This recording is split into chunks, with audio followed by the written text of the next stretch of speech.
colère nous fait perdre le recueillement intérieur. Parce que pour être en union avec Dieu, il faut une certaine paix de l'âme.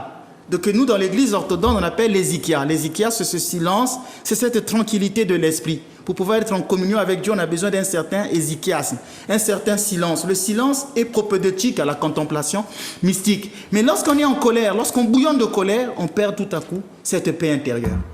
Et souvent, on dit des choses qui ne sont pas vraies. Souvent, on devient une mauvaise personne. On déforme la vérité. On parlait, vous avez cité les femmes. Une femme qui dit à son mari, tu n'assures pas au lit, mon ex était mieux que toi, même si c'est pas vrai. Oui, cette phrase, elle est dévastatrice. Mais oui. L'autre va même manquer de confiance en lui-même. Et elle est dévastatrice. Ce sont des phrases qu'on ne dit pas. Et Patrick Saint-Éloi, je ne sais pas si vous connaissez Kassav. Oui, Patrick oui, je le Saint-Éloi connais. a fait une chanson, il disait la langue.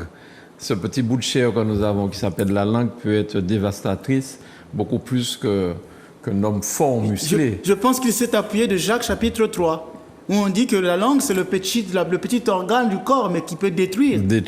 Donc ça, il faut faire attention avec ce qu'on dit lorsqu'on est en colère. Ça, c'est bien vrai. Les paroles détruisent. Alors, on voit bien que dans la colère a de plus graves conséquences.